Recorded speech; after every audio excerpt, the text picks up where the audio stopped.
Welcome one and all to episode 38 of Pocket Edition. I'm your host Sully, and today I'm joined by Mark. How are you today, Mark? I'm good. My fingers are freezing, but everything else is good. It is winter for both of us down under at the moment, so it was actually really cold today. Like, I feel like it's been the coldest day we've had this winter. It feels like it, so I'm not doing well either. But Mark, what have you been up to? I hear we're finally getting the Octopath Traveler this week. The review, that is, sorry. Yes, yeah, I'm finally settling on the review. I recorded the audio today as of recording this, and it went up to 12 minutes. I could have talked more about it, but need to fine it down a bit. But it'll definitely be out Thursday this week. Don't know when this record's going to come up, so it might be. Very nice. And meanwhile, I've been playing We Happy Few. Ooh, I've not played any of that. So that's an interesting game, that one, though. It is. I'm absolutely in love with the world, storytelling, and dialogue. Like, everything's delivered perfectly. It's just that it is buggy, and the combat is pretty bad. Are you going to review that one? I am, but for my personal channel. because I was gifted it as a review code for my channel. Yeah, that's right. So I can't. Well, we will tweet that out for you regardless, so we'll look forward to that one. Don't want to clash interests. I can talk about it either. Fair enough. Anyway, Mark, today we are here to talk about another streaming service potentially joining the fold. That streaming service being Steam.tv, which was accidentally leaked during the Dota 2 international tournament. People caught a glimpse of it and they're like, well, what is this? They caught a glimpse of this streaming service, the feed, and nobody was really sure what was going on. They went and visited the domain, which was steam.tv, and then we kind of were left in the dark for a while. But since then, a rep from Valve has confirmed that they are indeed planning on releasing a streaming service of some form. And that's pretty much all we've been given. So, Mark, are you up to date on this? You've read up on it? I've read up a fair bit on it. Whatever is actually out there, because a lot of it's sort of speculation at this point, because like Steam they've officially announced it, but up in the air as to what it does. I mean, we're assuming it's going to be very similar to Twitch. That's probably my first guess. I think that's everybody's first guess. Similar to Twitch and Mixer as well. You know, Mixer's now in the mix as well. Yeah. Pun intended. But we don't know. It's interesting. The only, I guess, confirmation we've had is that it's not ready and we weren't meant to see it. So they had a bit of a fluff up. We have seen it. What we have seen is basically, you know, it looks like Twitch. There's a chat box and there was a feed. But there's a lot of speculation flying around as to what this service might entail. You know, whether it's going to be integrated into the desktop app. We don't know. We don't know anything yet. But Mark, where do you think this is going to go? Like, what do you think Steam is cooking up? Are we going to see something similar to Twitch? Are we going to see some kind of hybrid service? Maybe it's going to be something more similar to YouTube and actually hosting VODs and whatnot. What do you think? I think it'll definitely be a hybrid style thing, because I don't think it can survive just on a streaming service when Twitch and Mixer have already covered that. You can't just release another Twitch and hope that because you're Steam and because you're Valve, people will watch it or flock to it. Yeah, I mean, you were talking earlier about trading off their name a little bit, so that kind of ties in with that thought, I think. And I think you're right. They have got one thing going for them, though. You know, they're Steam in the sense that they're a digital storefront. The vast majority of PC users use that storefront to purchase games. So, you know, if you're purchasing your games there, are you going to stay within that platform to also view other people playing these games? What if on each page for each game that you can buy, you know, you've just got streams happening live within that same page. You've got the reviews now, streams that are happening. You've got VODs, user-generated VODs. Is that something you could see happening? Because that's something I could easily see happening. I think, like, in terms of it being a hybrid, it might have, like, the live feed and everything like that. But I think it might also integrate or completely take over the social buttons and aspects of current Steam as a launcher and app. Okay. So it might include, because Steam Chat's not really that great. Oh, Steam Chat's disgusting. Yeah. And so, some of the social aspects of it could be improved generally. So I wouldn't be surprised if they sort of meld the new streaming service to cover that as well. So it's like the whole chat and everything like that. You'd be chatting live in your game or whatever it is, and it might be able to swap over to, say, someone streaming it live. There was one more nugget of information that came out of this, and somebody spotted within this feed, I believe it was, that leaked, that we weren't meant to see, was something called channels, which basically I'm assuming means creating community and chats within streams and all that kind of stuff. So I think that's absolutely accurate what you're saying. I think they have got a community focus in mind. It's not just about ducking on and off viewing streams. I think they're trying to probably pull people together into more of a social environment around the games where they can all spectate and view, and create different parties, much like you can on Xbox when you party up and have a party chat.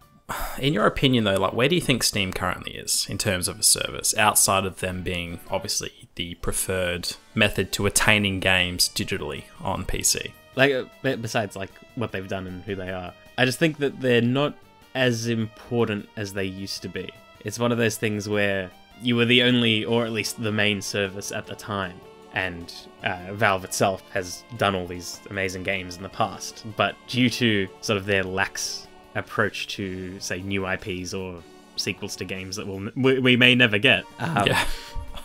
Don't say it. It's alright, I'm not. Everyone can infer. But due to their sort of like lax style, and sort of they saw themselves as the authority and just kept going on that without changing much.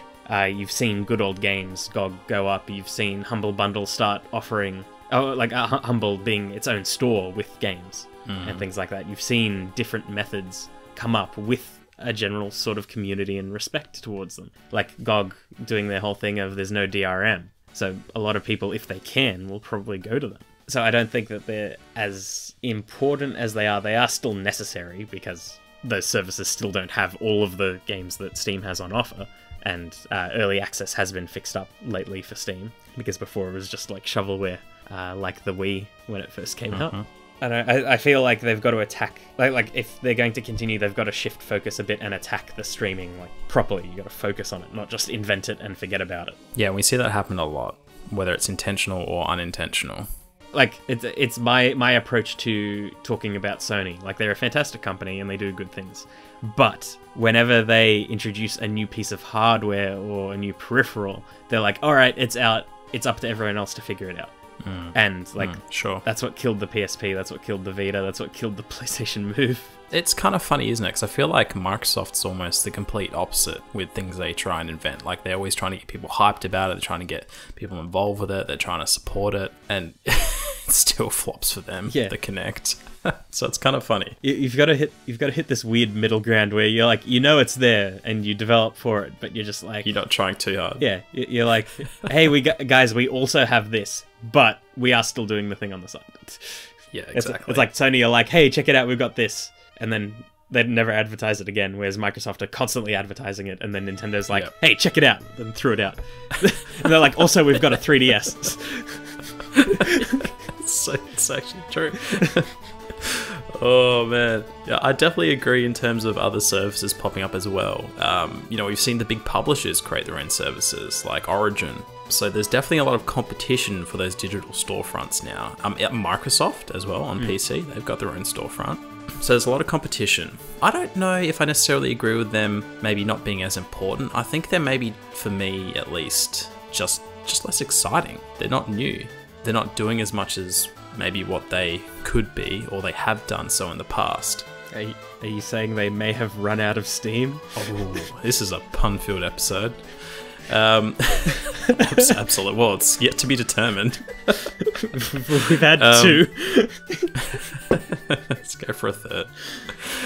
Yeah, I don't know. I think for me, it's just, I think they're a little bit complacent and resting on the fact that they are the biggest digital distribution on PC. So that's kind of their bread and butter, and I think they're safe there. I don't think they're in danger to any of the competition. I think they're pretty darn safe where they are. But having said that, it is possible for their position to be chipped away at over time, which that is cause for concern if you are Valve. Which kind of ties in with, you can't be complacent, you need to be iterating, you need to be proactive, you need to be exciting and bold. So to me, that's hopefully what this step in the direction of streaming is for them.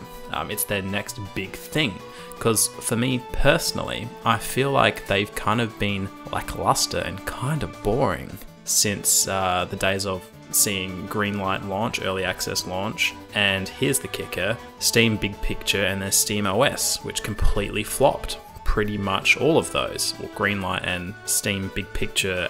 When I say big picture, I'm talking about their whole console OS launch. Since that flopped, I feel like they've just kind of disappeared. They've just been very quiet. Do you agree with that? Yeah, I think they didn't want to try to fix what was there. They just went like, all right, it didn't work. Let's move on. But haven't really moved on to the next thing. No. So maybe this is it. Maybe they have been working on this for some time. Maybe the leak was intentional. Yeah, well, we've seen stuff like that before. I swear to God, like Rage 2 was intentional, that leak. That just felt very orchestrated to me. So we do see intentional leaks happen. So it's interesting. I would not be surprised whatsoever.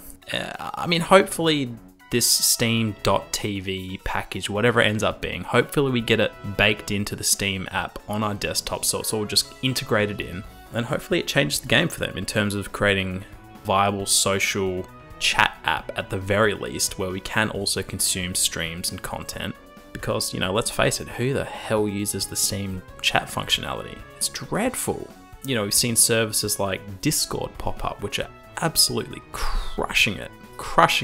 Every gamer I know, every friend that I know, nobody's using Steam chat. They're all on Discord. It's almost laughable, considering we go to Steam to boot our games, we purchase our games from there, and then we jump onto another service because it's better. It should be their bread and butter. It should all be naturally integrated in. We should just be using Steam, in my opinion. You know, I'm sure they're pretty butthurt about it, and hopefully they're working towards changing that. But this is what I'm saying, they need to be careful because their position could slowly be eroded by services like Discord.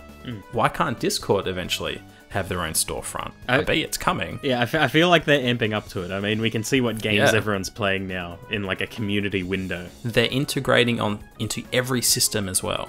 They're integrated into Xbox, they're integrated into PlayStation, PC obviously.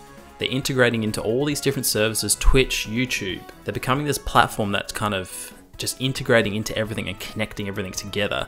And, you know, they're updating it all the time. They're very vocal about what's happening. You know, there's a freaking news page that you load up to in Discord now. You can watch people play games. They're doing so much more than Steam at the moment. It's kind of laughable. Steam need to be doing more, in my opinion, for the long-term game. You know, they're safe now. They're safe for the foreseeable future, but I think they need to be doing more. So hopefully this streaming package is it. Yeah. Yep. That about covers it. Wrapped it up. Any final thoughts, Mark? I was trying to come up with a third pun, but... Oh, man. Save it for the Dragon Ball podcast. No, but then it's a new set of puns. It's not the same. Oh, damn. Steam's got to be careful. They've got to sort out the internal Discord within themselves. Oh my God. All right, we're ending. There we go. It. Done it. All right, guys. Thanks for listening to episode 38 of Pocket Edition. Let us know what you think down below. Would you leave services such as YouTube or Twitch for a Steam.tv? You know, let's just do some pie in the sky stuff. If they release something comparable to YouTube, would you jump ship from YouTube to Steam? Let us know what you think down below in the comments. And as always, guys, thank you for watching. Please remember to rate, comment, and subscribe if you enjoyed this episode. If you'd like to find Mark or myself on a personal level, you can find our links down below in the description box. You will also find a link to our Discord server. Please join us there. If you enjoyed this episode, come have a chat. It's a very friendly community that we're building. There's plenty of content going up into that server. Come and have a chat, come and check it out. But until next time, guys, have a good one.